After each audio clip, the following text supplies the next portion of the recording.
महाप्रसाद का रहस्य। व्रज भक्तों का एक समूह श्री गोकुल में श्री हरि राय जी के चरणों में बैठा था। आज का प्रसंग बहुत विशेष था। राजभोग का समय करीब आ रहा था और प्रसाद में आज सखड़ी भी थी। उस समय नागजी भट्ट नम्रता से आगे आकर पूछते हैं, प्रभु, सखड़ी लेने का खास महत्व क्या है? अन्न सखड़ी लें तो भी प्रसाद मिला ही ना। श्री हरि राय जी हंसकर बोले, नाग जी, अन्न सखड़ी खाली पेट भरती है, पर सखड़ी तो प्रभु के स्नेह का स्वरूप है। जब प्रभु को राजभोग आता है तब सखड़ी का कोर प्रेम से छीना जाता है, इसलिए उसमें भाव का सुगंधित रस मिला होता है। रणछोड़ राय जी महाराज का उपदेश। सत्संग में एक वृद्ध वैष्णव आगे बढ़कर सबको याद दिलाते हैं। गोस्वामी श्री रणछोड़ राय जी महाराज कहते हैं कि महाप्रसाद वह भगवत स्वरूप है, उसे चबाना नहीं चाहिए, क्योंकि प्रभु को चबाया नहीं जाता। सखड़ी लेने की विधि ऐसी है कि सबसे पहले कोर नाक के पास लाओ, उसमें छुपी भगवत सुगंध नासिका द्वारा ग्रहण करो। वह सुगंध हृदय में प्रभु की पधारमणि कराती है।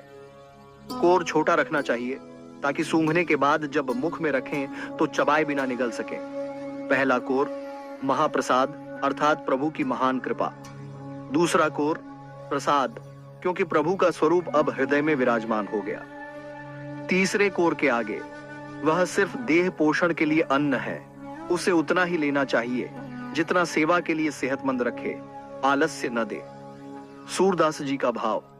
दास जी का स्वर मीठा हो जाता है जब वह पद याद करते हैं, महाप्रसाद और जल जमुना को तनक तनक भर लइए, सूरदास वैकुंठ मधुपुरी भाग्य बिना कैसे पइए। अर्थात महाप्रसाद और यमुना जल थोड़ा थोड़ा लेना चाहिए, क्योंकि वह वैकुंठ मधुपुरी जैसे भाग्य से ही मिलता है। सत्संग में मीठा भाव। कथा सुनकर परी धीमे धीमे बोलती है, दास जी, अब समझ आया कि सखड़ी लेना यानी सिर्फ खाना नहीं है, बल्कि प्रभु के स्नेह को हृदय में स्थापित करना है। द्वारिकादास हंसी के साथ आशीर्वाद देते हैं, हाँ बहन, इस विधि से ली गई सखड़ी सिर्फ अन्न नहीं है, वह तो प्रभु के प्रेम का अंश है जो हृदय को हमेशा भाव में भींगे रखता है। आप सभी बोलिए, श्री वल्लभाधीश की जय हो।